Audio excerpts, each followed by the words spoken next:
The kingdom with no past. The second time my sister announced that she was marrying a crown prince, I raised my champagne glass and wished her a long reign. Vivian froze beneath the crystal chandeliers of Claridge's ballroom. She had expected me to object. Everyone had. My father stood beside the stage with one hand tucked into his dinner jacket, already wearing the stern expression he reserved for correcting me in public. My mother watched me over the rim of her glass. 3 members of the British Society press turned their phones in my direction, waiting for the jealous younger sister to make a scene. At the center of the room, Crown Prince Adrian of Valoria held Vivian's hand. He was tall, dark-haired, and beautiful in the expensive, disciplined way of a man who had spent years learning how to look royal. A narrow blue sash crossed his tuxedo, a silver star glittered above his heart. Behind him, a flag I knew had been designed by a London branding agency 18 months earlier.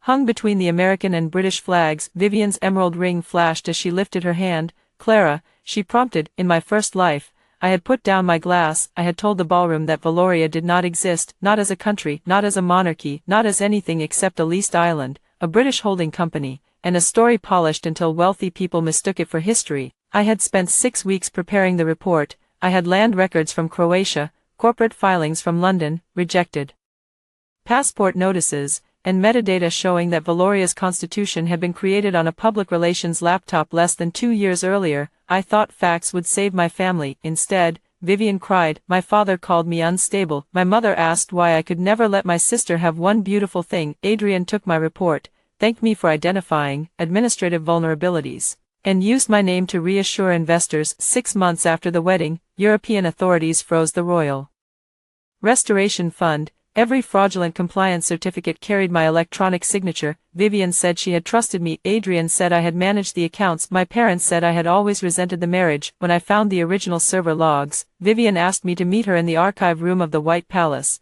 She promised to help me clear my name. She locked the door behind me. Smoke crawled beneath it. 15 minutes later, through the carved wood, I heard my sister's voice. "Once you're gone, no one can say I was never a real princess." The fire consumed the paper kingdom, it consumed me with it. Then I opened my eyes beneath the chandeliers at Claridge's, 6 months before the wedding, with champagne cold against my fingers and every person in the ballroom waiting for me to object. I smiled at Vivian. "You deserve everything you've chosen." Her suspicion loosened into triumph. Adrian's gaze remained on me. He heard the precision in my words. My sister did not. She crossed the stage, gathered me into a cloud of white silk and orange blossom perfume, and whispered against my cheek, "It must be difficult, watching me get the life you wanted." I looked past her shoulder at the man who would abandon her the moment the false crown became inconvenient. Not anymore. The photographers captured my smile. By midnight, it appeared beneath headlines announcing a modern royal romance. 6 months later, those same photographs would be used to ask how none of us had known. I had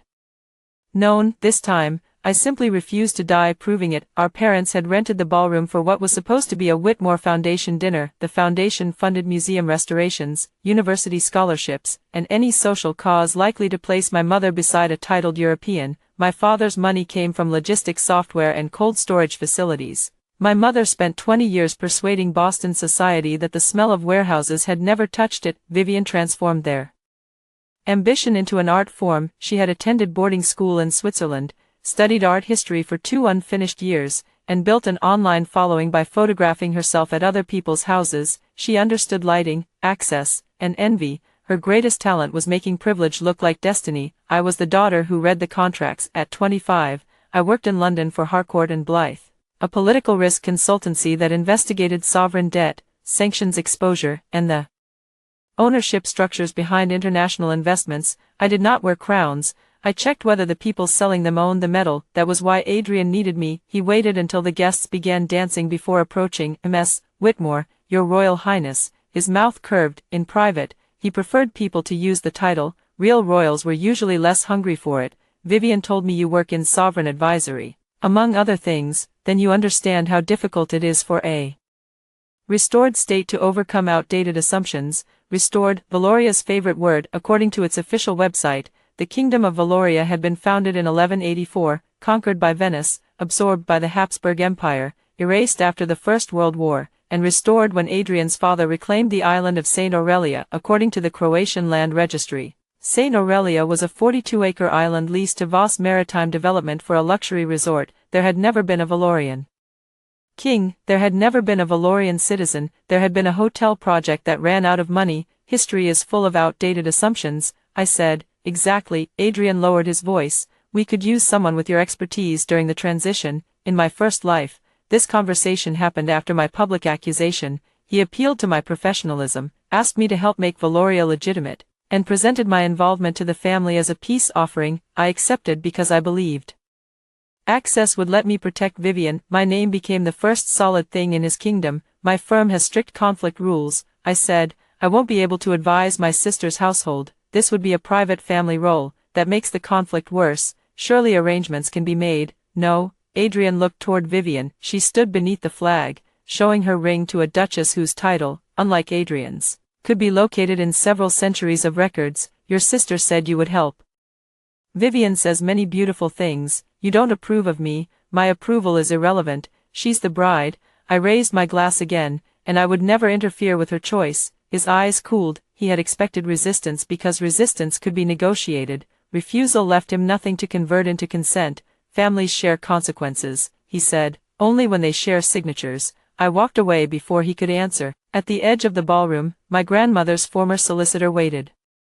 Beside a marble column, Mr. Samuel Green was 70. Silver-haired, and shaped like a question mark from a lifetime spent over documents, he had managed my maternal grandmother Evelyn's estate and distrusted my parents with the calm patience of a man who had been proved right too often. You remembered, he said. I stopped. Remembered what? That silence can be more expensive than argument. For one terrifying second, I wondered if he knew. Then he touched the folder beneath his arm. Your grandmother's trust review. You asked to move it forward.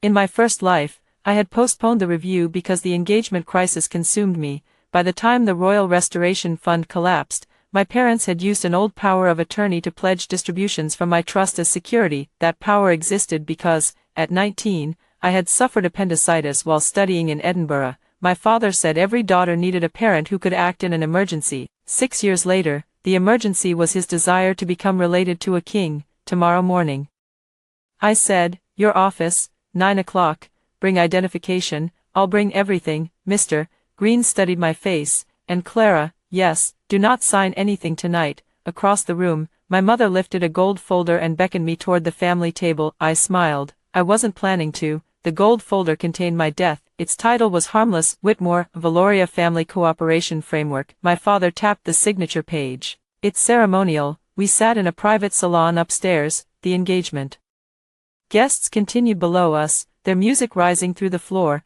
Vivian occupied the sofa beside Adrian, her skirt arranged in a white fan. My mother stood at the drinks table, too restless to sit. I read every page. The framework named me interim advisor to the Valorian Royal Restoration Fund. It authorized the use of my professional biography in investor materials. It permitted family representatives to transmit identification documents for administrative purposes. It also referred to a future capital commitment from the Evelyn Whitmore Trust. In the first life, the final 2 pages had been hidden beneath the signature sheet I had signed while Vivian cried about my attempt to ruin her engagement. This is not ceremonial, I said. My father's jaw tightened.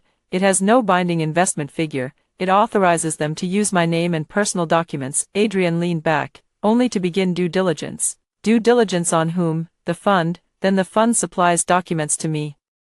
I do not supply my passport to the fund. Vivian sighed. Clara, must you make everything ugly? Contracts are not ugly, they are specific. It's our engagement night. Then why are we signing investment documents? My mother set down her glass. Because Adrian's father intends to announce the Whitmore family as a founding partner tomorrow. We cannot embarrass them. You can be the founding partner. The Evelyn Trust carries more historical weight. There it was. My grandmother's trust held fewer assets than my father's companies, but her family had arrived in Massachusetts before the Revolution. To people selling a fake medieval kingdom, old American money was useful decoration. My father pushed a pen toward me. Sign. In my first life, that command still had power. Now I remembered my shoulder striking the archive door. I remembered smoke burning my throat. I remembered Vivian deciding that my life was worth less than her title. I closed the folder. No, the music below changed.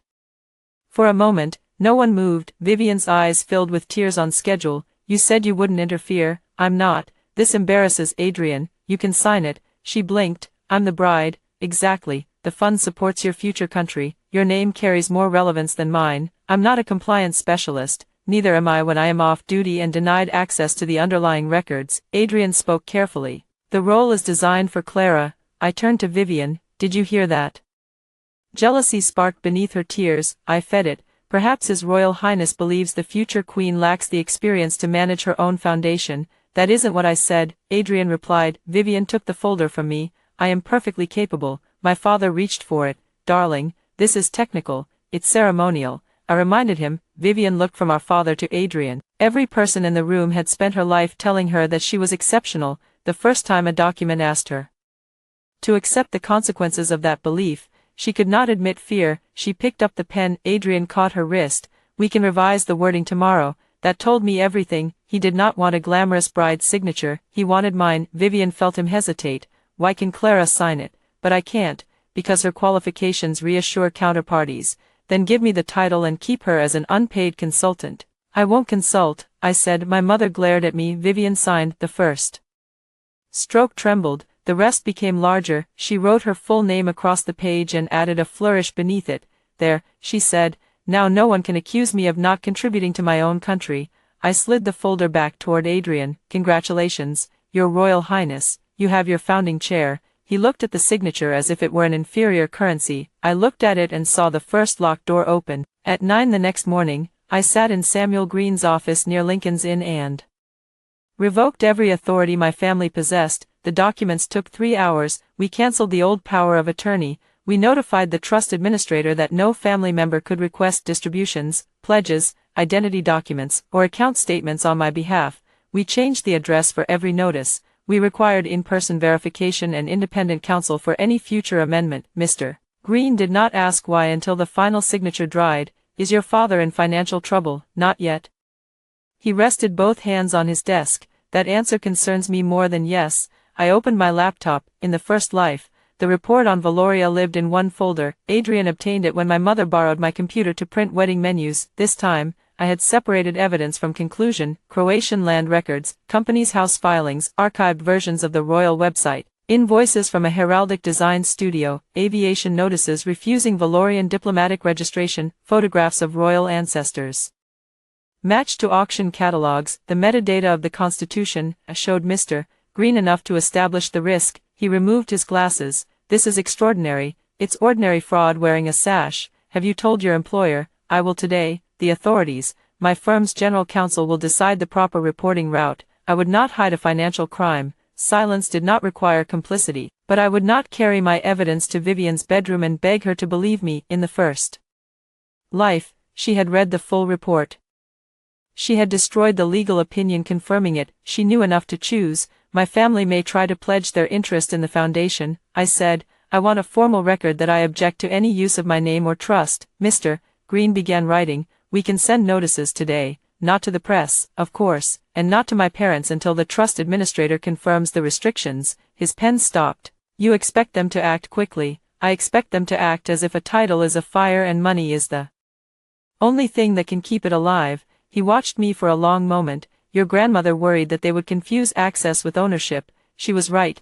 She usually was. He opened the bottom drawer and removed a sealed envelope. My name appeared in Evelyn Whitmore's handwriting. She asked me to give you this if you ever independently restricted your parents' access. My grandmother had been dead 4 years. The sight of her writing hurt more than the memory of flames. Inside was one sheet of paper. Clara, if Samuel has given you this, you have finally learned that a boundary is not an accusation. The people who benefit from its absence will call it cruelty. Let them. Do not spend your life proving that you are good by making yourself available for use. Love, grandmother. I read it twice, then I folded it along the old crease. In my first life, I died behind a locked door because everyone believed my usefulness belonged to them. This time, my first act of revenge was not against Vivian.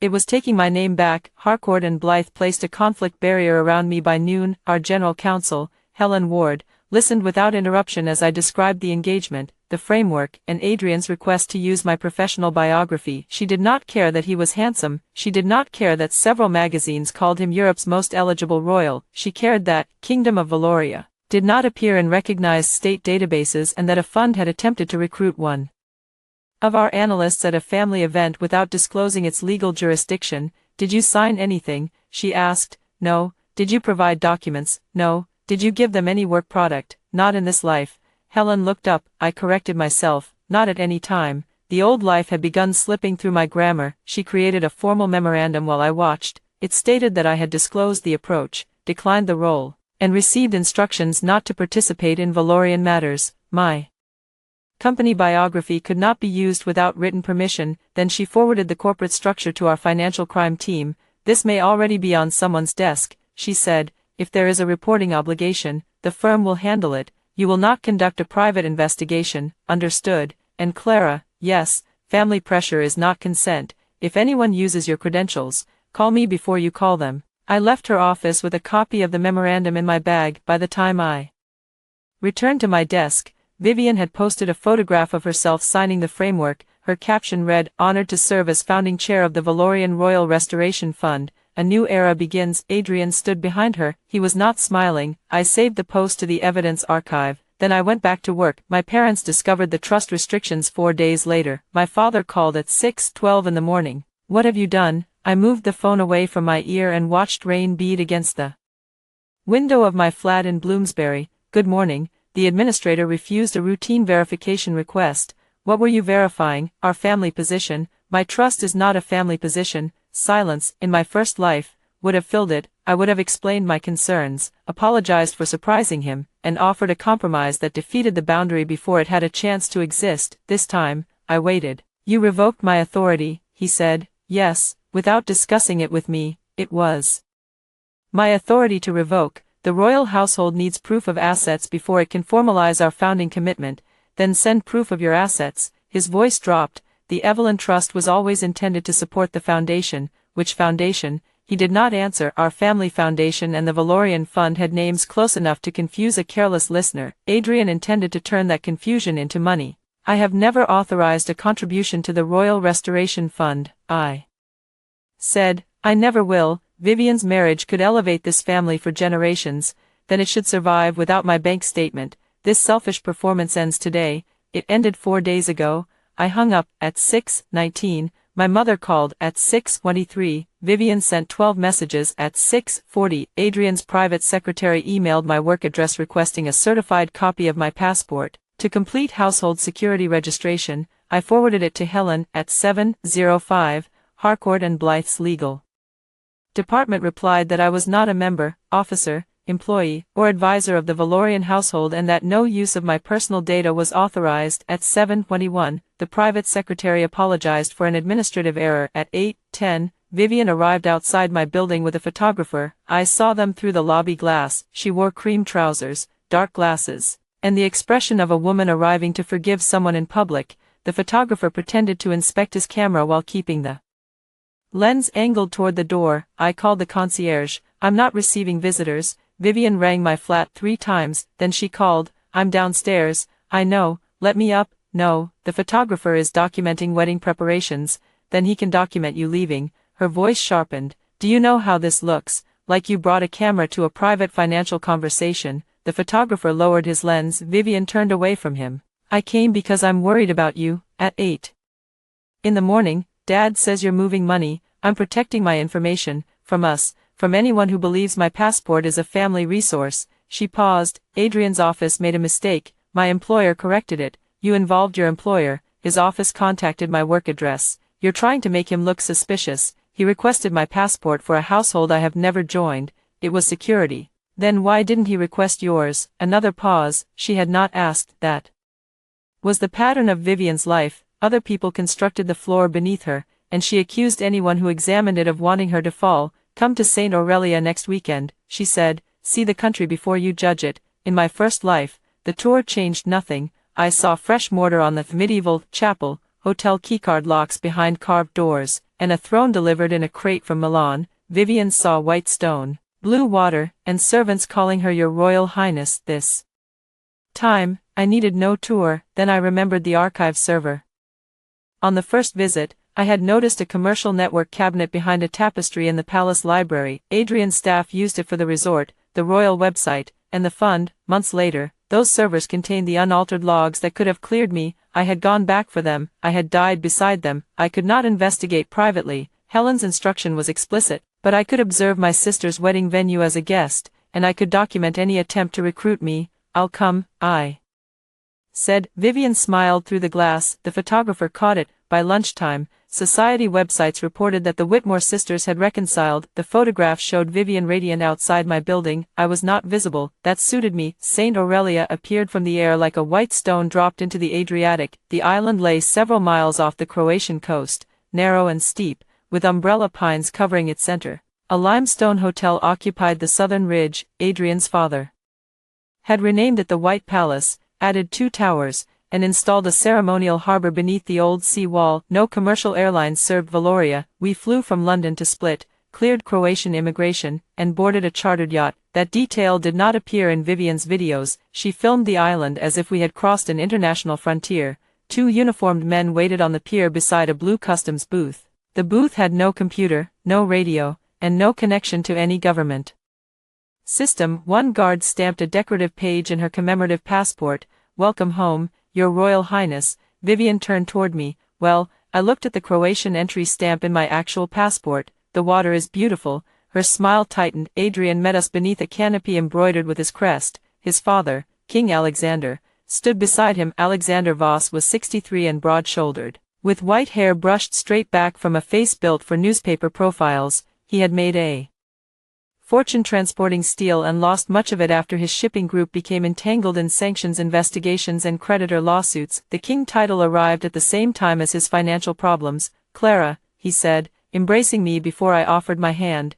"at last, our skeptic visits. I'm here as Vivian's sister. Family is the first institution of state. I thought that was government." He laughed loudly. The people around him laughed too. "You have wit. We need that in the new generation." "I'm not joining the household. Today you are a guest, tomorrow, who knows?" I did. The palace tour began in the Hall of Origins. A guide described how King Leopold I had united the fishing clans in 1184. A portrait of Leopold hung above a 17th-century cabinet. In my first life, I had found the portrait in a Viennese auction catalogue. It depicted an unidentified 19th-century cavalry officer and had sold 2 years before the engagement. The artist's invented name on the palace label matched a wine Adrian's father served at dinner. Vivian listened with shining eyes. We passed the throne room, the royal chapel, and the gallery of restoration. Every room smelled of new paint. At the chapel entrance, workmen were sanding the date 1261 into a limestone lintel. Vivian stepped in front of them to block my view. "The restoration isn't finished.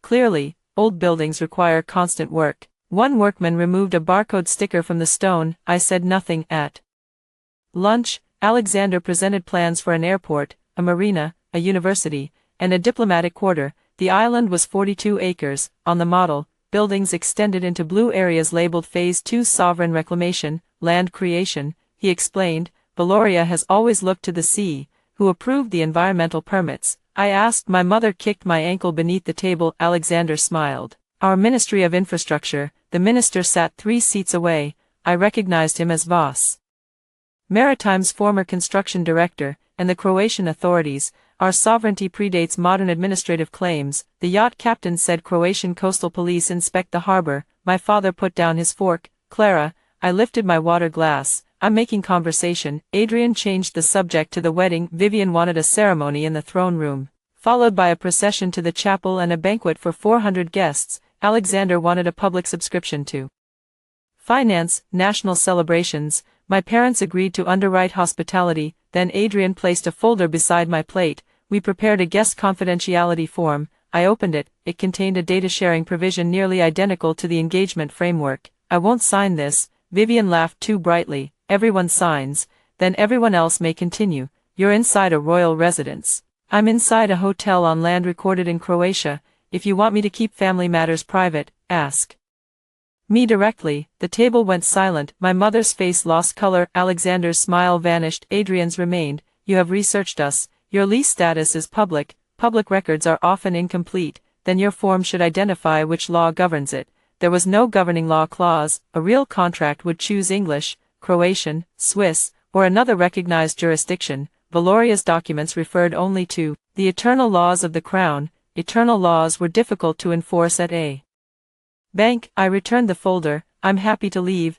Vivian looked toward the palace photographer. He had been capturing lunch from the doorway. She could not afford footage of her sister being expelled from the royal island. "Don't be dramatic," she said. "It's optional." Good, I ate my dessert. Across the table, Alexander watched me as if recalculating the price of my presence. That evening, Vivian showed me the Crown Princess suite. The rooms occupied the eastern tower, pale silk covered the walls, a new four-poster bed stood beneath a painted ceiling, staff had filled the dressing room with gowns sent by designers hoping for royal photographs. On the center table rested the emerald crown. Try it, Vivian said. No, why? Afraid it will suit you. It's yours. She picked it up. The crown had been described in magazines as an 18th-century Valorian treasure recovered from exile. I knew it had been commissioned from a jeweler in Antwerp 14 months earlier. The emeralds were real. The history was not. Vivian placed it on her head. Adrian says the stone in front belonged to Queen Anastasia. There had never been a Queen Anastasia. It's impressive. That sounded painful. Not at all. She turned toward the mirror. Do you know what Mom told me when we were children? She said you would have grandmother's money, but I would have the life people remembered. I had not known. Our mother had divided us before either of us understood division. She shouldn't have said that, because it was cruel, because she made you believe being remembered was something you had to win from me.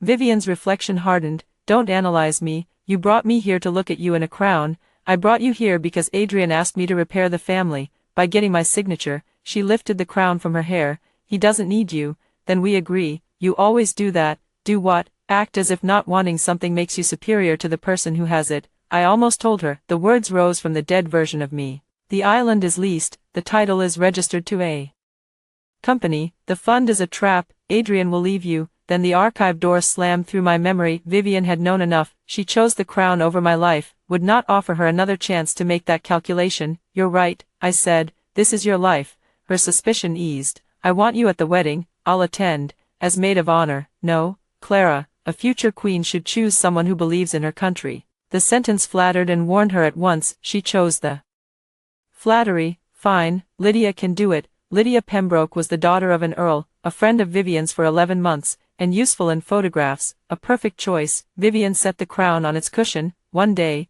you'll regret keeping yourself outside. I looked at the lock on the suite door. I'm beginning to appreciate outside. The fire alarm woke me at 2:17 in the morning. I came out of bed before I understood where I was. Smoke, door, Vivian's voice. My hand struck the wall of the guest room, searching for an exit that had moved. The alarm sounded again. A calm recorded voice announced a system test in English, Croatian, and what it called Valorian. The last version was English with several invented ceremonial words. No smoke entered the room. I reached the corridor. 2 hotel employees in royal uniforms walked past carrying clipboards. Apologies, ma'am. Scheduled safety test. At 2 in the morning. His Majesty requested a full systems review before the wedding. I stood barefoot beneath a security light until my pulse slowed. At the end of the corridor, a tapestry moved in the ventilation current. Behind it was the network cabinet, the same green lights, the same locked metal door. In my first life, I crawled toward those lights while fire spread through the archive. Now the corridor was empty and cold. I did not touch the cabinet. Helen's instruction returned.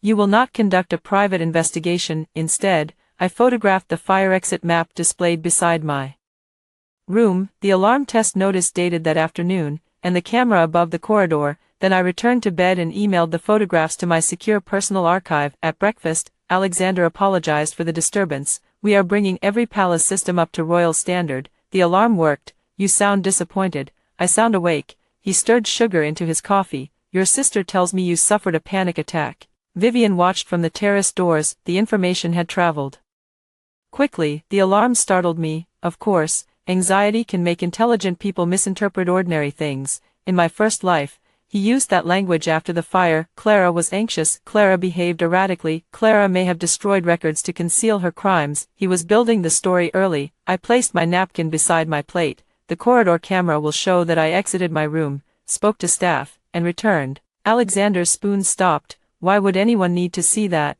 They won't. I smiled. Unless someone later misinterprets ordinary things. On the yacht back to Split, a woman in a navy coat sat beside me. I recognized her from the palace dinner. She had been introduced as Elena Markovic, a Croatian cultural correspondent invited to cover the royal restoration. Vivian dismissed her because her publication was not glossy enough. Elena looked toward the island until it shrank behind us. How old did they tell you the chapel was? I kept my eyes on the water. Why? Because my uncle delivered the stone last month. Then you know the answer. I know many answers. I'm curious which ones you know. In my first life, Elena's reporting appeared 2 weeks before the fund collapsed. By then, my forged signatures had already traveled through 6 jurisdictions. I treated her as an enemy because Adrian told me she was trying to destroy Vivian. Elena had been trying to publish the truth. She died in a car accident 3 months after I did. Police called it weather-related. I did not know whether the crash had been an accident. I knew only that she had once possessed copies of the server logs. I work for a regulated firm, I said. I can't discuss a client or potential investigation. Is Valoria your client? No. Then I chose the wrong word. She handed me a business card. If the wrong word changes, I took it. Did you know the royal anthem was commissioned last year? She asked. 14 months ago. The composer also writes music for mobile games. Elena's eyebrows rose. The Constitution, created by Bellwether Public Relations. Its original file name was Island Nation Concept Final 3. The king's lineage. Alexander's grandfather sold refrigeration equipment in Belgrade. For the first time, she smiled. You do know. I know enough not to attach my name. Your sister attached hers. My sister is an adult. Elena turned the card between her fingers. That is either the cruelest or healthiest sentence a younger sister has ever said. It can be both. The yacht entered the split harbor. Elena stood. They are selling citizenship packages in Dubai and Geneva. Minimum investment, 250,000 euros. Buyers are promised European residency. That was new. In the first life, I learned about the citizenship sales after the arrests. Croatia hasn't authorized that. No. Do you have documents? Some. Send them to the appropriate authorities. I have. She gave me a long look. Have you? My firm is handling what I disclosed. That was all I could safely say. Elena nodded. Then perhaps we are waiting for the same people. Behind us, Vivian posed on the deck with Adrian's flag snapping above her. The wind wrapped white silk around her legs. For a moment, she looked exactly like the future queen she believed herself to be. The camera could not capture the Croatian patrol boat passing behind the island. The Royal Restoration Fund opened its Geneva office in January. Vivian cut a blue ribbon beneath a gold plaque that called the suite an embassy. Switzerland did not, legally. It was commercial office space leased by Valoria Crown Holdings SA. The ambassador was a private banker dismissed from his previous firm after a regulatory inquiry. The diplomatic seal on the door had no status beyond its decorative value. That did not stop 300 guests from attending. Old money recognized new money's tricks because it had once used the same ones: a uniform, a crest, and a room expensive enough to discourage questions could make absurdity feel impolite to mention. The fund offered 3 products. A restoration bond promised 8% annual returns, a citizenship contribution promised a Valorian passport and eventual access to European markets. A founder's peerage package offered inheritable titles beginning at 500,000 euros. The brochure carried Vivian's portrait beneath the words "A Crown for the Modern Age." It did not carry mine. 2 weeks before the opening, one of my colleagues found an older draft in a prospective client's due diligence packet. That version identified me as Chief Sovereign Compliance Advisor. My university degrees appeared beneath my photograph, so did Harcourt and Blythe's name. The biography ended with a fabricated quotation: "Valoria's restoration meets the highest standards of modern statehood." Helen placed the brochure on my desk. "Did you say this?" "No." "Did you approve the photograph?" "No." "Did you ever hold that title?" "No." The questions were simple because she was creating a record. I answered each one. Harcourt and Blythe sent preservation notices to Adrian, Vivian, the fund, and Bellwether Public Relations. It demanded the names of every recipient who had seen the false biography and immediate written confirmation that no version remained in circulation. Adrian called me that evening. "You could have contacted me privately. Your fund used my employer's name. An outside designer worked from preliminary notes. Who gave them the notes? We are still investigating." "Then you understand why records must be preserved." His breathing changed. "This aggressive legal posture could damage your sister." "My sister chairs the organization. The document predates her involvement." That was a lie. The draft file had been created 8 days after she signed the framework. "Send that explanation to counsel," I said. "Families do not communicate through counsel. Fraud victims do. Be careful with that word. Tell your designer." He was silent for several seconds. "Vivian believes you resent her. Vivian believes attention is evidence. And what do you believe? That metadata survives." I ended the call. 10 minutes later, Vivian posted a photograph from the Geneva office. She sat behind a carved desk with 2 flags and a portrait of Adrian above her. The caption read, "When women lead, threatened people call it ambition. She never named me, she did not need to. Her followers filled the space. Clara is obsessed. Imagine trying to sabotage your own sister's fairy tale. Some women can't stand seeing another woman chosen. My first life had been destroyed in comments before it was destroyed in court. Every attempt to present evidence became proof that I was bitter. This time, I did not answer. Harcourt and Blythe released a 3-sentence notice stating that the brochure was unauthorized and that I held no position with the fund, no emotion, no family history, no argument, just a fact that investors could find. The fund removed the brochure. The internet moved on. The preservation notice did not. My father summoned me to Boston for a family meeting. I declined. He changed the location to London and called it dinner. I accepted because Samuel and Helen agreed that one documented conversation might clarify the family's intended use of my name. I chose a private dining room at my parents' hotel and informed them in writing that my solicitor would attend. They arrived with Vivian. Adrian arrived with 2 lawyers. No one had intended dinner. Samuel sat beside me and opened a notebook. My mother stared at him. This is a family matter. Then why are there 6 solicitors at the table? I asked. Adrian's lead lawyer introduced a proposed resolution. The fund would acknowledge that the brochure was an outdated draft. I would confirm that the use had been an innocent mistake and agree not to make statements questioning Valoria's sovereignty. In return, the royal household would not pursue a claim for reputational harm arising from my hostile conduct. On St. Aurelia, Samuel turned one page.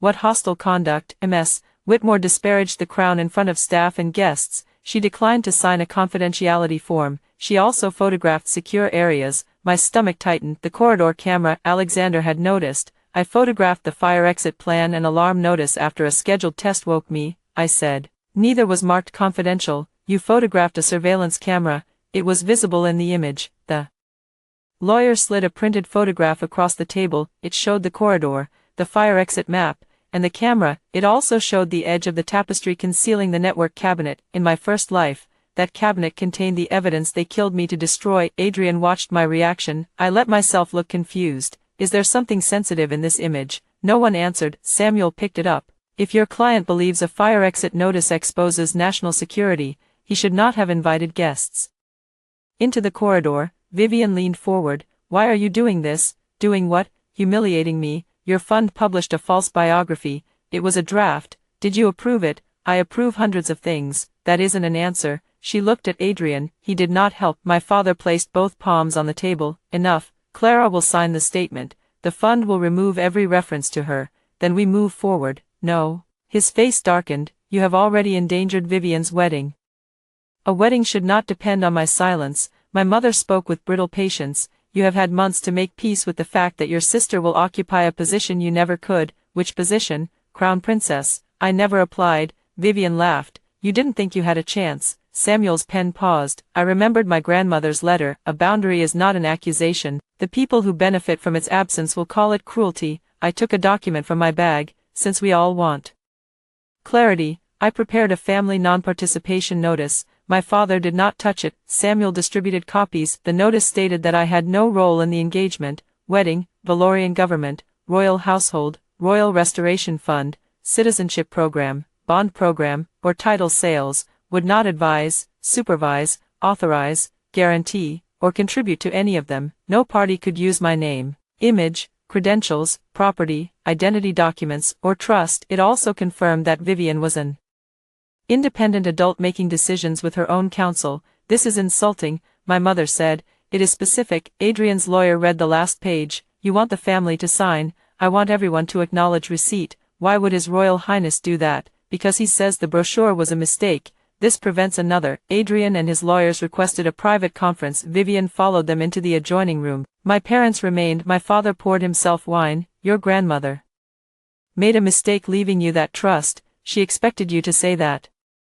His glass stopped halfway to his mouth. What? Nothing. My mother looked tired rather than angry. Clara, what do you want? The question startled me. In our family, they asked what I would do, what I could provide, and why I had failed to behave as expected. They rarely asked what I wanted. I want my name left out. That's all. That is enough. And if this damages Vivian, my absence cannot damage a legitimate marriage or a sound investment. She looked away. Some part of her understood. It was not strong enough to defeat the part that wanted palace photographs. The others returned. Adrian would not sign. His lawyers said a royal household could not acknowledge a private American notice without implying equal jurisdiction. Vivian took the pen. I'll sign. Adrian touched her elbow. She shook him off. Clara wants everyone to know she had nothing to do with my success. Fine, I want everyone to know it too. She signed beneath the acknowledgement. I, Vivian Whitmore, confirm that I independently direct my participation in the Valorian Royal Restoration Fund and do not rely upon Clara Whitmore's professional advice, approval,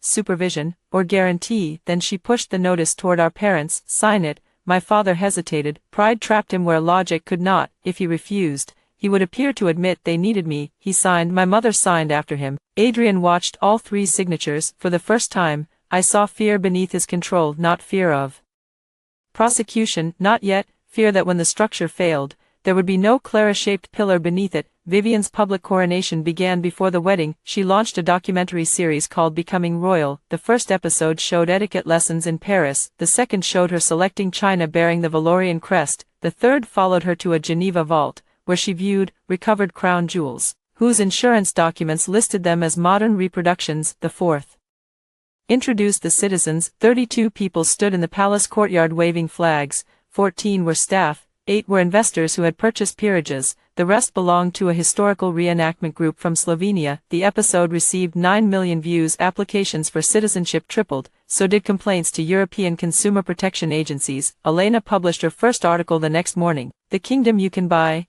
Inside Valoria's passport trade, she documented the Croatian lease, the unrecognized passports, and the fund's promises of European residency. She quoted immigration experts who warned that a Valorian document did not grant the right to enter or live in the European Union. She did not quote me. Vivian called the article xenophobic. Adrian called it an attack on self-determination. Alexander announced that Valoria would sue. No lawsuit appeared. Filing one would have required choosing a real court. At a press conference in Geneva, a reporter asked Vivian whether she could name a country that formally recognized Valoria. She smiled. Recognition is an evolving diplomatic process. Is that none? Valoria maintains relationships across the world, with governments, with peoples. The clip spread for 2 days. My mother called me. You could issue a statement. Saying what? That your sister is acting in good faith. I don't know that. You know her. I remembered the archive door. Yes. Then defend her. She signed a document confirming she does not rely on my advice or approval. That was private. It remains private. I'm not attacking her. Silence can be an attack, only when you believe my voice belongs to you. She hung up. 2 hours later, the Whitmore Foundation removed me from its advisory board. The announcement thanked me for my years of service and said the family was aligning around a shared global vision. Vivian posted a blue heart. In the first life, removal would have devastated me. I had spent a decade writing grant criteria, reviewing programs, and repairing the compliance failures created by my mother's favorite donors. My title was unpaid, but I treated it as proof that I belonged to the family. This time, Helen sent me the filing that confirmed my resignation. Samuel sent champagne. I went home at 6. For the first time since university, my evening belonged to me. I ate noodles from the carton and watched a terrible detective series without answering a single family email. Freedom was not always a palace gate opening. Sometimes it was no one asking you to proofread the guest list. In February, the British financial authorities requested an interview. Helen attended with me. The investigators did not wear dramatic expressions. They had grey folders, ordinary suits, and detailed questions about the false brochure. When had I first heard of the fund? What documents had I received? Had I authorized the use of my biography? Had anyone asked for my passport? Had my trust committed funds? I answered and provided the engagement framework, Adrian's email, Harcourt and Blythe's notices, and the family non-participation document. One investigator, Ms. Patel, examined Vivian's signature. Your sister understood you were not advising her. She acknowledged it in front of independent counsel. Did you believe the fund was fraudulent at that time? I believed there were serious misrepresentations concerning statehood, passport value, and jurisdiction. Did you tell her, before the engagement announcement? I asked whether she had obtained independent legal advice. She said Adrian's household lawyers represented both of them. That exchange belonged to this life. It had happened by text 2 days after the party. I had not sent my report. I had not called Valoria fake. Had asked one neutral question. Vivian replied, future queens do not prepare to sue their husbands. Ms. Patel read the message. Anything else? She had access to counsel. The non-participation notice was reviewed by Adrian's lawyers. I was instructed by my employer not to conduct a private investigation. Why did you attend events? she is my sister. Attendance did not mean endorsement. Did you benefit financially? No. Do you hold a title? No. Citizenship? No. A commemorative passport? No. Ms. Patel almost smiled. Her colleague opened another folder. The Royal Restoration Fund submitted a letter to a payment processor stating that Harcourt and Blythe had completed sovereign verification. It included your digital signature. The page landed in front of me, my name appeared beneath a statement I had never seen, the signature looked perfect. In my first life, documents like that destroyed me. For 1 second, the interview room became the archive, heat pressed against my face, my lungs forgot how to expand. Helen spoke. Clara, look at me. I did. Did you sign it? No. Have you ever seen it? No. Where were you on the date shown? I checked, January 17th, at an internal conference in Edinburgh. Harcourt and Blythe had access logs, train records, and recordings of my presentation. The digital certificate number is invalid, Helen said after examining the page. Our signatures use a different verification system. Ms. Patel collected the document. We believed it was false. We needed your statement. The difference between my 2 lives sat in that sentence. Then, authorities had arrived after my name entered the money. Now, my refusal existed before the forgery. Evidence did not make betrayal painless, it made betrayal survivable. Who submitted it? I asked. We cannot discuss the investigation. I knew anyway. Adrian needed my qualifications. Vivian needed to believe he no longer did. One of them had forged me, possibly both. As we left, Ms. Patel asked me to keep the interview confidential. I agreed. That evening, Vivian sent me a photograph of her wedding invitation. My name appeared in the family section. You are still coming, she wrote. It was not a question. I looked at the false signature again in my mind, then I answered, I wouldn't miss it. The wedding invitation arrived in a cedar box. Heavy cream paper announced the marriage of His Royal Highness Adrian Leopold Vale, Crown Prince of the Kingdom of Valoria, and Miss Vivian Evelyn Whitmore, Princess Designate of the realm. The ceremony would take place on the 22nd of April in the Royal Chapel of St. Aurelia. Guests were instructed to fly to Split because Valoria International Airport remained under ceremonial commissioning. My mother called the wording elegant. Elena called it the funniest sentence she had read all year. We met for coffee near Fleet Street in early March. By then, her article had triggered questions in the Croatian parliament and warnings from 2 European financial regulators. Valoria responded by announcing that Elena was banned from entering the kingdom. She framed the notice. I've never been deported from a place that cannot admit me, she said. I turned my cup between my palms. They forged my signature. Her humor disappeared. On what? I can't discuss the document. Are authorities involved? I did not answer. She understood.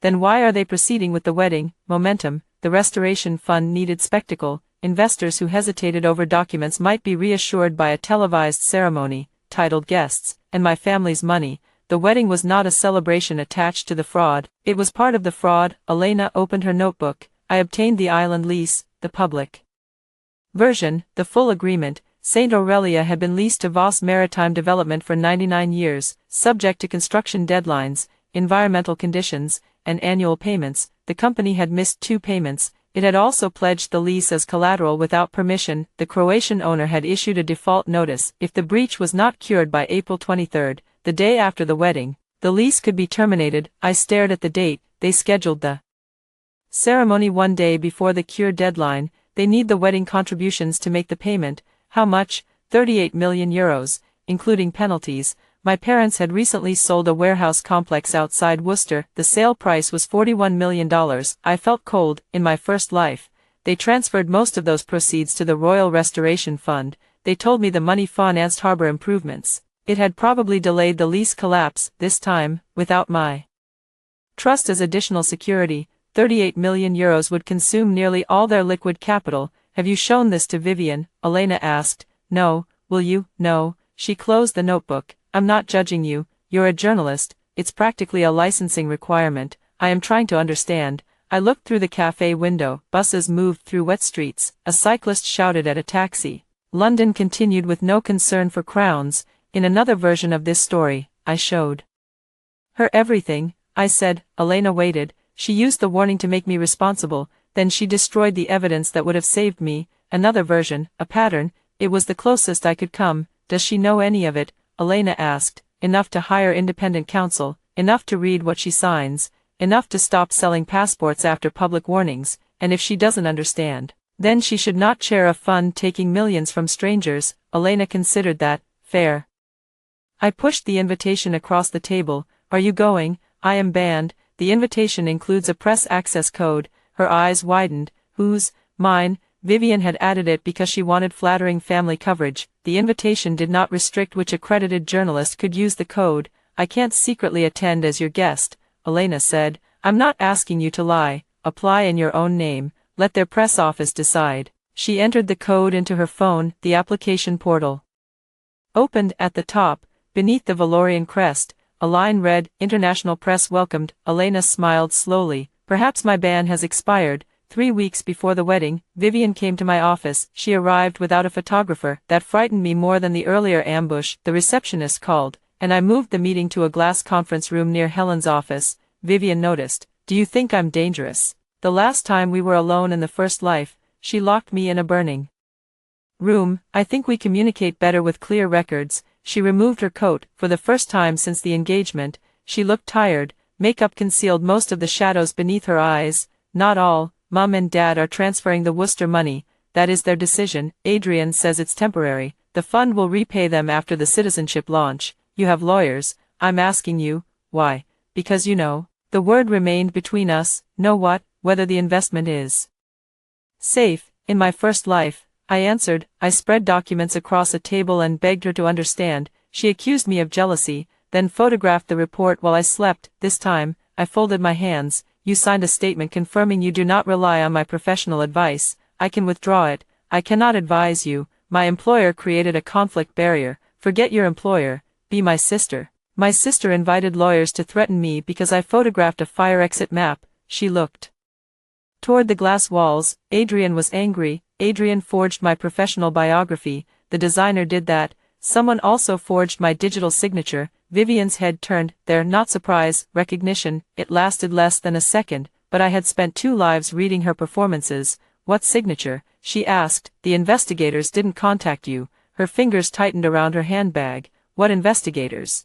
I leaned back. You should speak to your counsel, Clara. I can't discuss an active matter. You just did. I said someone forged me. I did not say where the document went. She stood. You're trying to frighten me before my wedding. You came here, because Dad thinks the transfer needs your approval. It doesn't. Then say it's safe. No. Say it's dangerous. No. She stared at me. For once, tears did not come. You want me to fail. I want you to be responsible for what you choose. That is the same thing, only to someone who had never carried her own consequences. Vivian picked up her coat. At the door, she turned. Adrian showed me the report you wrote. My pulse struck once. What report? Don't pretend. The one calling his family criminals. In this life, I had never assembled the full report. I preserved the source documents separately. No file existed with the conclusion and structure Adrian remembered, unless he remembered too. The thought came cold and impossible. I searched his face in memory. He had watched me at the engagement party as if he heard the precision in my blessing. He had tried to get the same signatures by the same routes, but fraud repeats itself because the goal repeats. That did not mean he had lived before. Show it to me, I said. Vivian's confidence flickered. He said it was confidential, a report I supposedly wrote. You send it anonymously to Croatian officials. Then it isn't mine. It has your research. Public land records are not my research. She opened the door. You're lying. Ask for the original file. Vivian left. I called Helen before the lift reached the ground floor. The report appeared online that night. An anonymous account uploaded 47 pages titled The Valorian Deception, prepared by Clara Whitmore, Harcourt and Blythe. It mixed genuine public records with false claims, private family photographs, and several reckless accusations unsupported by evidence. It alleged that Adrian had bribed Croatian judges, that Alexander financed weapons trafficking, and that the Whitmore Foundation laundered donations. The last page recommended immediate seizure of all Valorian assets. My name sat beneath it. The creation date was 7 months earlier, before my rebirth, before the engagement, before some of the events described had occurred. The impossibility was deliberate. Adrian wanted 2 outcomes. If people believed the report, he could call me obsessed and politically motivated. If authorities disproved its wildest claims, he could suggest that every concern about Valoria came from the same false source. Vivian posted within minutes. I have tried to protect my sister's privacy, but her campaign has endangered my family and my future country. I pray she receives help. My mother reposted it. My father announced that the Whitmore family had no connection to Clara's defamatory dossier. they had prepared the responses in advance. The attack reached my employer by midnight. This time, I was ready. Harcourt and Blythe's document systems recorded every report I created, the fake use an outdated logo, an invalid staff identification number, and a template retired before I joined the firm. Its metadata showed that it had been exported from an account licensed to Bellwether Public Relations. The anonymous uploader used a privacy service. The recovery email belonged to an assistant in Adrian's Geneva office. Helen obtained a court order preserving the platform data before breakfast at 10. The firm released a statement. Harcourt and Blythe did not create, commission, review, or authorize the documents circulating under Ms. Clara Whitmore's name. Digital evidence indicates that it is fabricated. The matter has been referred to law enforcement. At 11, Elena published a short article comparing the report's claims with her own verified reporting. She described the dossier as a convenient forgery designed to poison legitimate questions. At noon, Bellwether suspended the employee whose license created the file. At 1, that employee's lawyer contacted investigators. By evening, the story had changed. Not jealous sister attacks royal wedding. Fake dossier traced to Crown Prince's PR firm. Vivian deleted her post. My parents did not. I printed both. Then I called Samuel. I want a formal notice prepared, defamation, and a final opportunity to retract. For all of them, I looked at my mother's words beneath Vivian's. We have tried everything to support Clara, but we cannot allow illness to excuse cruelty. In the first life, she gave nearly the same statement after my arrest. All of them. The family response arrived through counsel. Vivian claimed Adrian had shown her technical evidence proving the dossier came from my device. She had posted in reasonable defense of her future husband. My mother claimed she relied on Vivian. My father claimed his statement merely denied a family connection. None apologized, none retracted. Samuel filed the claim in London because the statements had been published there and damaged my professional reputation there. I did not ask for millions, I asked for correction costs, and an injunction against repeating that I created the dossier. My parents called it warfare, I called it a boundary with a court stamp. The wedding planning continued, so did the investigation. Bellwether's employee, a 23-year-old junior designer named Alice Kerr, gave authorities the instructions she received. Adrian's chief of staff sent her a folder labeled Clara Source and told her to create a hostile intelligence product that looked as if it came from Harcourt and Blythe. Vivian had supplied the private family photographs. Alice also produced a voice message. My sister's voice said, "Make it frightening. If Clara denies it, people will think she's covering herself. She always over-explains when she panics." The recording was not released. Ms. Patel played it for me during a second interview. The room remained steady, no smoke, no locked door, only my sister, alive and clear, helping to forge evidence against me. "Do you recognize the voice?" Ms. Patel asked. "Yes." "Whose is it?" "Vivian Whitmore's." "Any doubt?" "None." Ms. Patel stopped the recording. "We understand your parents intend to transfer approximately $41 million to the Royal Restoration Fund. They removed me from the family foundation. I have no authority. Have they asked you to approve or facilitate it?" "Repeatedly. I refused. I gave her the signed non-participation notice." "Are they aware of the investigation?" "They know the dossier was referred to law enforcement." "I do not know what else Vivian or Adrian told them." "Do you intend to attend the wedding?" Helen shifted beside me. The question carried more than curiosity. "Yes." "Why?" "Because in my first life I never saw the ceremony. I had been in Geneva, trying to persuade a bank not to accept a fraudulent compliance letter." Vivian later told reporters I skipped the wedding out of jealousy. "This time, I wanted no empty space for them to fill. My attendance proves nothing except that she invited me and I came." I said. Ms. Patel closed the file. "Do not transport documents, cash, jewelry, or electronic devices for anyone. Do not sign local forms. Keep your passport with you.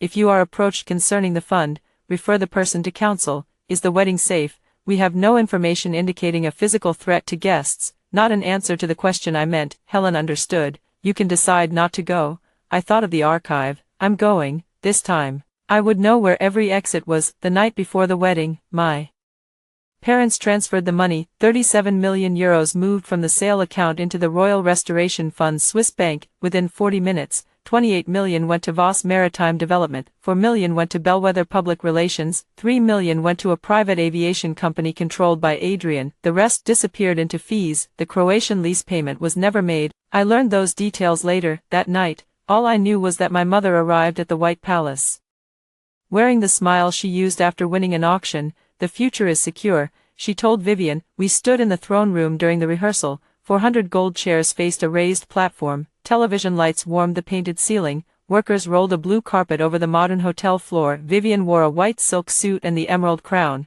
Dad made the contribution, I asked. My mother's smile sharpened. You surrendered the right to ask. You're right, she had expected a fight. My agreement unsettled her. When this succeeds, she said, do not expect to return and enjoy what we built. I won't. Your sister will be a queen. Vivian turned toward us, her crown caught the television light. Not yet, she said. Adrian stood at the altar with his father. He had avoided being alone with me since the fake dossier surfaced. Now, he crossed the room. A word, Clara. Helen was not on the island. Samuel was not on the island, but Elena stood near the press enclosure, accredited under her own name, recording the rehearsal. I moved to an open alcove where 3 cameras could see us. Here is fine. Adrian glanced toward Elena. You invited a hostile journalist. Your press office approved her. Using your code, the portal welcomed international press. His jaw tightened. Withdraw the defamation claim. No, Vivian will be a head of state's daughter-in-law tomorrow. Litigation against her becomes diplomatically sensitive, only if another state recognizes yours. Careful, is that a threat? Advice? I have independent counsel. He stepped closer. You think separating your trust protects you? When this family joins the crown, your parents' obligations become dynastic obligations. Their descendants will inherit both honor and debt. Then it's fortunate I am not your descendant. You are Vivian's sister, not a legal status your bank can collateralize. For a second, the royal polish disappeared. I saw the shipping heir whose creditors had reached every asset except the fantasy he built on an island. Your parents chose her, he said. He meant to wound me. Instead, he named my freedom. Yes, I smiled. They did. I left him beneath the invented crest on the morning of the wedding. Saint Aurelia woke inside a fairy tale. Bells rang from the chapel tower. White boats filled the harbor. Guests in mourning coats and jeweled hats crossed the palace terraces while cameras followed them. A string orchestra played the Valorian anthem, written 14 months earlier by a composer of mobile game music. Vivian's ceremony appeared on screens across Europe and America. The networks called Valoria a disputed microstate, a self-declared monarchy, and, in my mother's preferred channel,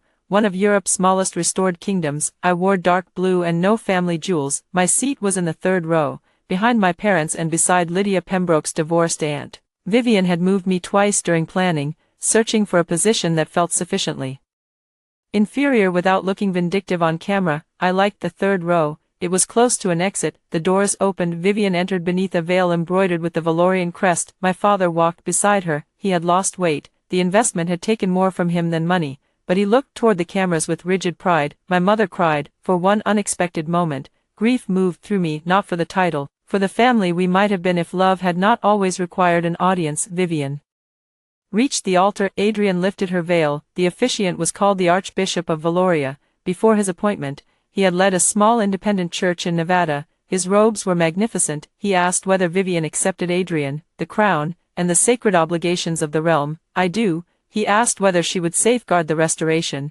prosperity, and sovereign future of Valoria. I do. He presented a document. Vivian signed it before 400 guests and millions of viewers. The camera moved close enough to show the heading, Royal Matrimonial and Dynastic Compact. It was not a marriage license recognized by Croatia, England, Massachusetts, or any other jurisdiction. It was a contract with Valoria Crown Holdings. Its final clause appointed Vivian co-guarantor of obligations undertaken for the restoration. I had seen the draft in my first life. Then, my name appeared beside hers as family compliance representative. Now, that line was blank. Adrian placed a ring on her finger. Alexander lifted the emerald crown and set it over her veil. The crowd stood. Her Royal Highness Vivian, Crown Princess of Valoria. Applause shook the chapel. Vivian turned toward the guests. Her gaze found me. She smiled, not with happiness, with victory. I applauded. The crown was hers, so was every page beneath it. At the banquet, Vivian sat beneath a canopy beside her husband. She had changed into silver. The emerald crown remained on her head. Guests toasted peace, restoration, and a 1,000 years of Valorian sovereignty. Alexander announced that the Whitmore family's historic contribution had secured the next stage of national development. My father received the Grand Cross of St. Leopold. My mother became a Royal Lady of the Crown. Each decoration had been ordered from a manufacturer in Birmingham. They wore them as if metal could turn money into history. Near midnight, Vivian approached my table. Camera crews followed at a respectful distance. You look lonely, she said. I'm enjoying the wedding. Are you? Very much. She touched the crown. Adrian told me your lawsuit cannot continue once I receive diplomatic status. Did your independent lawyer confirm that? My husband's lawyers did. Then you should feel secure. Her smile faded. You always need the last word. You came to my table. She leaned close. Tomorrow, Dad will remove you from the American holding companies. Mum is changing her will. You will have grandmother's little trust and nothing else. In the first life, the threat would have broken me. I had spent years managing businesses I did not own because my father implied they would one day be shared. I had mistaken future inheritance for present love. That is their right, I said. Vivian searched my face. You don't care. I care that they made a choice. They chose a future queen. Then I hope you give them everything they deserve. She heard admiration. I meant consequence. Do you regret it? She asked. What? Not stopping me. The orchestra began another waltz, beyond the terrace. The dark Adriatic surrounded the island. In my first life, I had died 6 floors beneath us, still trying to stop her. No, I looked directly at the cameras. I respect my sister's right to make her own decisions. She reviewed her arrangements with counsel, chaired the fund, and signed every document herself. No one deserves more credit for tonight than Vivian. Her face brightened. The statement appeared in morning coverage as a final reconciliation between the Whitmore sisters. It would later be played at every hearing in which Vivian claimed she had understood nothing. At 12:40 a.m., I left the banquet. I kept my passport in an inside pocket. I carried no package, no jewelry, and no device belonging to the household. Elena joined me on the path to the guest annex. You gave her credit, she said. All of it. Was that revenge? Documentation. Behind us, fireworks rose above the White Palace. Gold light covered the towers, the new chapel, and the flag designed in London. For 20 minutes, Valoria looked eternal. At dawn, the Croatian commercial court issued the enforcement order. The bells did not wake us, engines did. At 6:18 a.m., I opened the curtains and saw 3 patrol vessels entering the harbor. Blue lights moved across the water. A larger ferry followed with police vehicles and officials from the island's legal owner. No one fired a shot, no army invaded. The kingdom of Valoria ended with a bailiff carrying a folder. Guests gathered in the corridor in dressing gowns and evening clothes. Palace staff ran toward the lifts. The recorded anthem stopped halfway through its opening notes. Elena knocked on my door. She was dressed, camera bag over one shoulder. The lease has been terminated, she said. The court order authorizes the owner to retake possession. Financial police. With them, the fund accounts were frozen at 5 this morning. I put on my coat. Below us, a man in a Royal Guard uniform removed his cap and replaced it with a security company baseball cap. The transformation took 2 seconds. We went to the main terrace. Alexander stood at the top of the harbor steps in ceremonial trousers and an open shirt. His private secretary held a telephone to his ear. Croatian police formed a line below them while the bailiff read the order in Croatian and English. This is an act of aggression against a sovereign nation, Alexander shouted. The bailiff continued reading. Voss Maritime Development had failed to cure payment defaults. It had pledged lease rights without authorization. It had misrepresented commercial premises as sovereign territory. Possession returned to the owner immediately. Guests would be transported to Split after identification and interviews. The so-called palace was now evidence in a financial investigation. Alexander demanded contact with the United Nations. One officer pointed him toward his lawyer. My father appeared beside me. His grand cross still hung from the shirt he had worn beneath his evening coat. Where is Adrian? I don't know. Find your sister. The old command entered his voice automatically. No, he turned. This is not the time for your resentment. Then it is a good time for you to find your own daughter. My mother emerged from the palace, barefoot and crying. The bank froze everything. My father caught her shoulders, temporarily. The transfer is gone. It paid the lease. It didn't. She looked at me. Clara, call your firm. My firm does not represent you. Call Samuel. Samuel represents me. Her face changed. For the first time, she understood the practical meaning of every boundary she had mocked. Not anger, not punishment, no access. You knew this would happen, she said. I knew the investment was risky. You let us transfer the money. You removed me from the foundation and told me I had surrendered the right to ask. You could have stopped us. How? She had no answer, had refused to sign. I had restricted my trust. My employer had publicly denied involvement. Elena had published the lease. Regulators had warned that the passports were invalid. My parents had not lacked information, they lacked humility. My father looked toward the patrol vessels. We need to present a united family. You published a statement calling me mentally ill 3 weeks ago. That was drafted in haste. Mine won't be. I walked away. Behind me, My mother called my name. I did not turn. They found Vivian in the Crown Princess suite. She still wore the silver gown. The emerald crown lay on the carpet beside an open safe. Drawers had been pulled from cabinets. Jewelry boxes covered the bed. Adrian was gone, so were his real passport, 2 watches, and the hard drive from his study. Vivian stood before the mirror with her phone in one hand. His location is off, she said when I entered. A female Croatian officer remained at the door. She had asked me to identify my sister and nothing more. When did you last see him? At 2, he said he had a security meeting. Tell the officer. Vivian looked at my coat. Why are you dressed? I'm leaving when transport is available. We're not leaving. This is our palace. The officer spoke gently. Madam, the property is being returned to its legal owner. Vivian lifted her chin. I am Crown Princess of Valoria. Please prepare 1 bag. You cannot order me out of my country. The officer looked toward me. I translated what her expression already said. There is no country. Vivian went still. 4 months.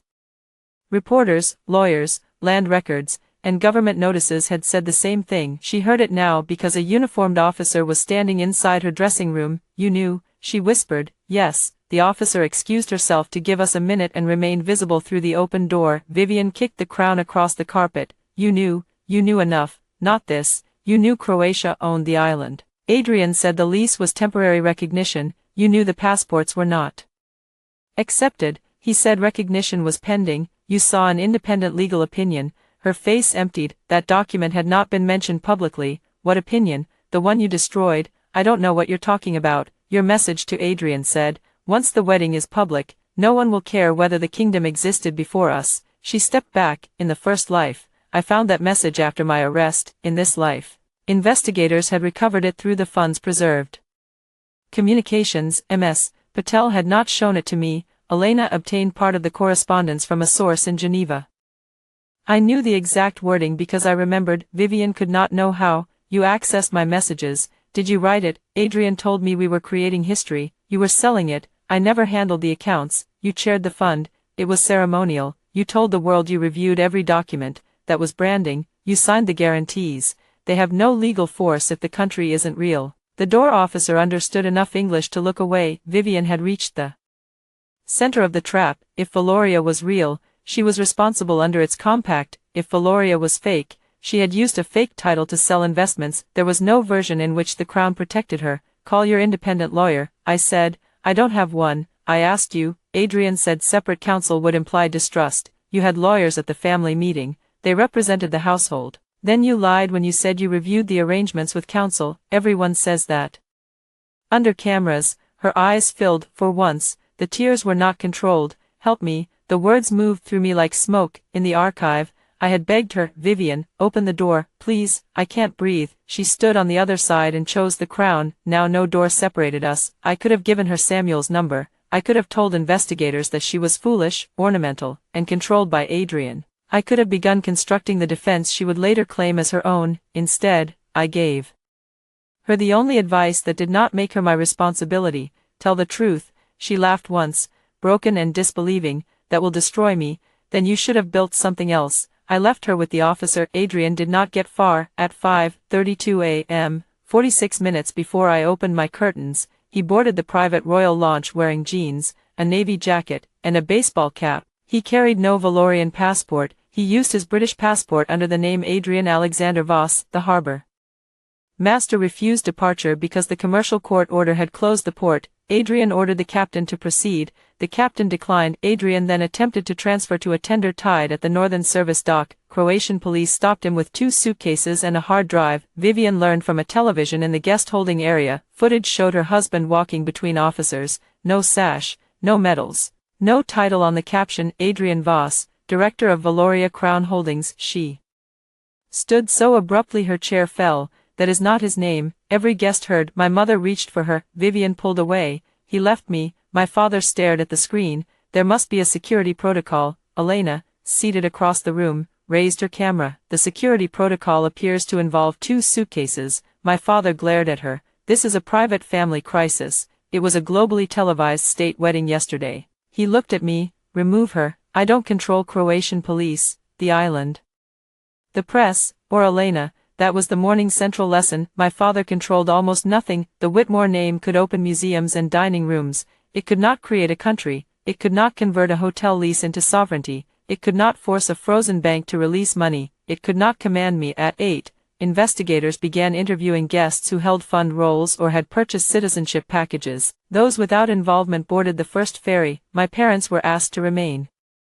Vivian was asked to remain. I presented my passport, invitation, Harcourt and Blythe conflict memorandum, and the non-participation notice. The officer reviewed them and returned everything. You may leave on the 9:30 transport, Ms. Whitmore. My mother heard. Why can she go? The officer answered in calm English. She is a wedding guest, for words separated my life from theirs. My father rose. She is part of this family. The officer checked her list. She is not an officer, signatory, investor, guarantor, title holder, or fund beneficiary. Every refusal had become a line of protection. Vivian looked at me from across the room. You planned this. I planned not to join you. Same thing. No. I picked up my bag. You just never imagined a future in which I wasn't standing underneath you. The ferry left St. Aurelia at 9:43. From the deck, I watched workers lower the Valorian flag. They did not burn it, they folded it and placed it in an evidence bag. The customs booth was opened with an ordinary key. Inside, officers found boxes of decorative passport stamps, blank citizenship certificates, and envelopes containing cash. The royal yacht remained at the pier under seizure notice. The White Palace looked smaller from the water, without flags, guards, music, and carefully framed cameras. It was a half-renovated resort with 2 unnecessary towers. Elena stood beside me. How do you feel? Alive? The answer came too quickly. She did not ask why. Wind moved over the deck. I gripped the railing, feeling cold metal beneath my warm hands. In the first life, the island was the last place I saw. I had believed death would own it forever. Now it receded behind me. Your sister asked whether you planned it, Elena said. I didn't create the lease default. No. I didn't freeze the accounts. No. I didn't forge a signature, sell a passport, or transfer my parents' money. No. I attended a wedding. Elena looked back at the island, and brought a journalist. Your application was approved. She laughed. I did too. The sound startled me. It was not kind. It was not ashamed. It was the first laugh I had ever carried away from St. Aurelia. By the time we reached Split,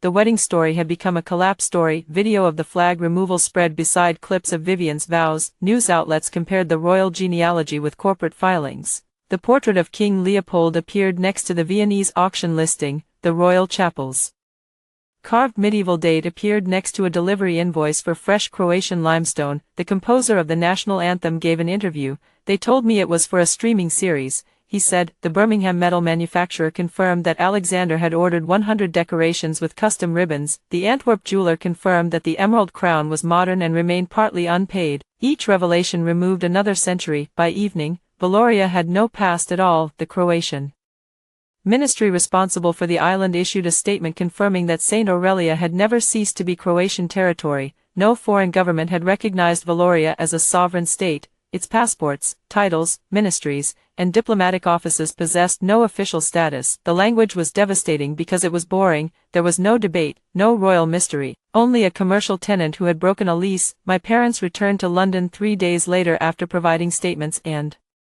surrendering their Valorian decorations. Vivian returned under investigation. Adrian and Alexander remained in custody pending proceedings concerning fraud, forgery, unlawful financial promotion, and money laundering. Multiple jurisdictions opened related cases. The Royal Restoration Fund's Swiss office was searched. Its London accounts were frozen. Its citizenship buyers hired lawyers. The title holders deleted their social profiles. My father's $41 million did not return. Most of it had already moved through companies connected to Adrian. The portion remaining in the fund would be held for creditors and alleged victims. My parents called themselves victims, so did Vivian. Then Alice Kerr's voice recording leaked. Make it frightening, my sister said. If Clara denies it, people will think she's covering herself. The public heard Vivian direct the creation of a forged intelligence report against me. Her victim interview was cancelled before it aired. The family came to my flat on a Sunday. My father, my mother, and Vivian stood together beneath the awning while rain fell behind them. 1 year earlier, would have opened the door before they rang. This time, I spoke through the intercom. Do you have an appointment? My father pressed the button. Let us in. No, we need to discuss the legal position. Through counsel, my mother leaned toward the speaker. Clara, please. The word stopped me, not because it moved me, because I could not remember the last time she used it. I went downstairs but did not open the exterior door. Glass separated Vivian wore a cap over unwashed hair, no makeup, no crown. The photographers who camped outside her hotel had made ordinary clothing into camouflage. You gave them my messages, she said. No. Then how did Elena get them? Asked the fund employees. Adrian did not pay. My father placed a folder against the glass. The American press is calling us co-conspirators. Were you charged? Not yet. Then follow your lawyer's advice. Our lawyers need your statement. There it was. My mother spoke softly. If you explain that we relied on you in the early stages, it will show we acted in good faith. I stared at her. Even after the island, even after the flag came down, they still reached for me. You want me to say you relied on my professional advice? Only informally, my father said. You signed a notice confirming the opposite. That document was a family accommodation. It was witnessed by counsel. Vivian struck the glass with her palm. You set us up. I asked you to acknowledge the truth. You knew what the truth would do, so did you? I believed Adrian. You helped him forge a report in my name, because you were trying to stop the wedding. I never tried to stop it. She opened her mouth. No denial came. My father lifted the folder again. Sign one affidavit. We will settle your defamation claim, restore you to the foundation, and correct the inheritance arrangements. He believed that was generosity. Return to the unpaid work, compete again for property they used as a leash, trade my legal safety for a place beneath them. No. My mother began to cry. We could lose everything. You told me the future was secure. We were wrong. Yes. Doesn't family mean anything to you? The archive door stood between us. Invisible and permanent, family had meant dying to keep Vivian's crown clean. I touched the pocket where I carried grandmother's letter. It means I will not lie to save people who lied to destroy me. Vivian's face twisted. You wanted this. I considered pretending otherwise. Good women in stories were supposed to want justice without enjoying consequence. We were allowed to survive, but never to look satisfied when the people who harmed us fell. I was tired of performing innocence for people who understood mine and attacked it anyway. I wanted my name back, I said. Everything else came attached to yours. I returned upstairs. They remained outside for 14 minutes, then the rain drove them away. The forged dossier case moved faster than the royal fraud. Bellwether Public Relations produced its internal messages.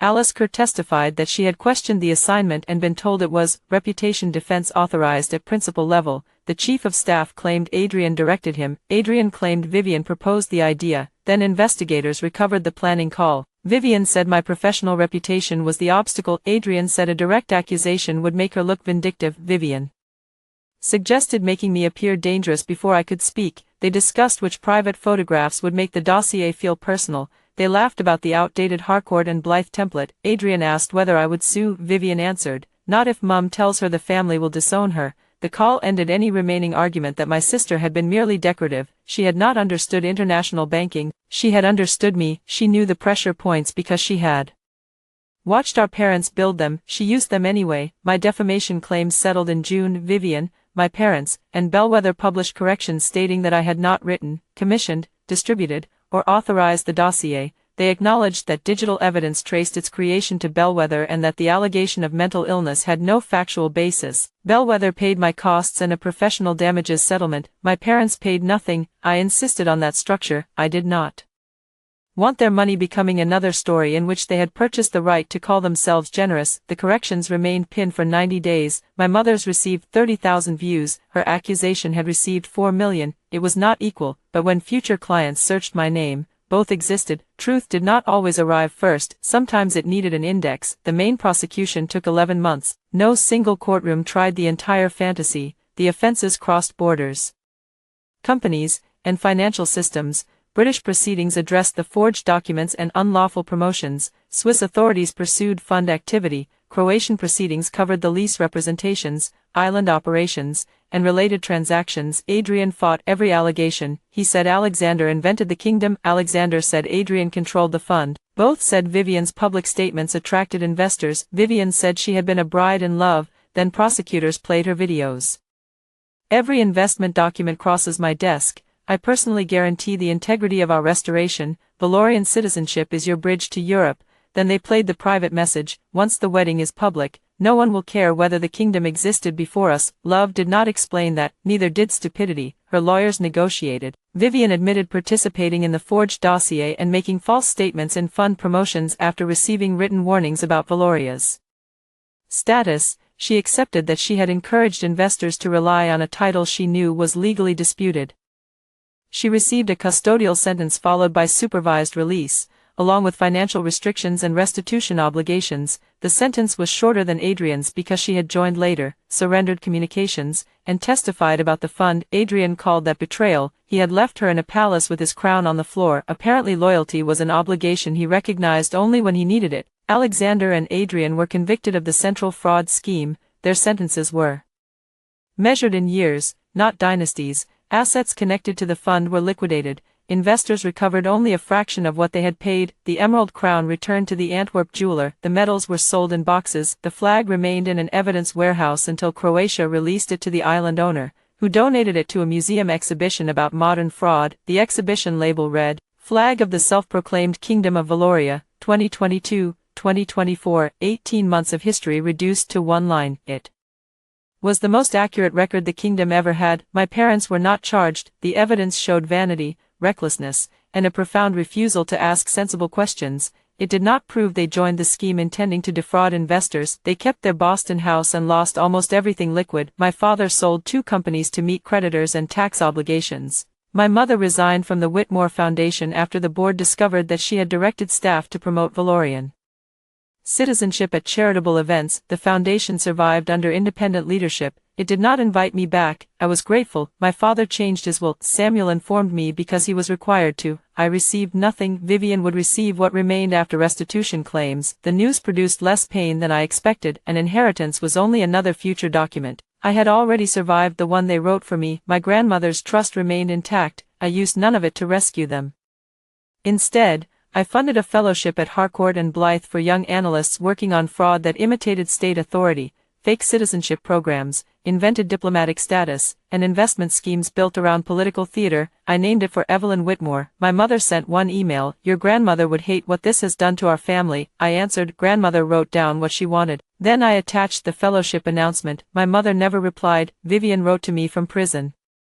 Her first letter blamed Adrian, her second blamed our parents, her third blamed the culture of social media, the cruelty of the press, and the impossible standards placed on women who married powerful men. The fourth blamed me. "You could have shown me the least default. You could have told me about the investigation. You could have stopped the transfer. You could have stopped the wedding." I read those lines in Samuel's office. "Do you want to respond?" he asked. "Not yet." At home, I opened grandmother's letter and placed it beside Vivian's. "Do not spend your life proving that you are good by making yourself available for use." I finally understood why boundaries had felt so cruel at first. They forced everyone to meet themselves without me between them and consequence. My father met his ambition. My mother met her hunger for status. Vivian met the decisions hidden beneath her performance. Adrian met a court that did not bow. I took out one sheet of paper. "Vivian, I warned you in the only language you agreed to hear." I said the investment did not have my approval. I refused the fund roll. I refused the passport request, refused the confidentiality form. I asked whether you had independent counsel. I signed nothing. You answered every warning by taking more authority, making more promises,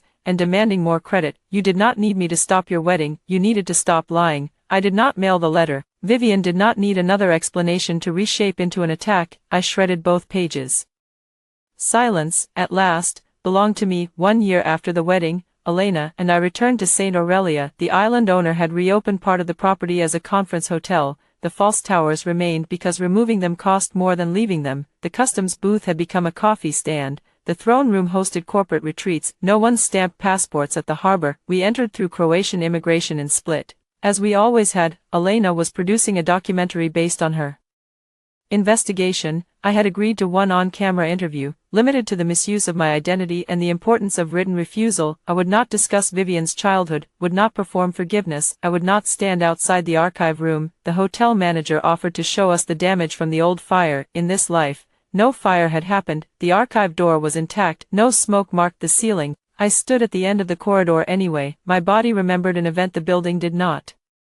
Elena waited beside me. "We can leave." "Not yet." I walked to the door. It opened with an ordinary handle. Inside, the room held folded tables and conference chairs. The network cabinet had been removed during the investigation. Sunlight entered through a narrow window I had never seen in the smoke. I crossed the room and opened it. Sea air touched my face. Below, tourists drank coffee beside the former customs booth. A ferry approached the pier flying the Croatian flag. Nothing locked behind me. I Stayed until my hands stopped trembling, then I walked out. Harcourt and Blythe promoted me to director the following autumn. My work was not glamorous. I spent more time reading corporate registries than confronting princes. Most fraud arrived in spreadsheets, not carriages, that made it no less dangerous. I lectured at universities about manufactured legitimacy, how repetition became authority, how luxury discouraged questions, how intelligent people ignored contradictions when the lie offered them status. Students always asked the same thing: how did so many people believe Valoria was real?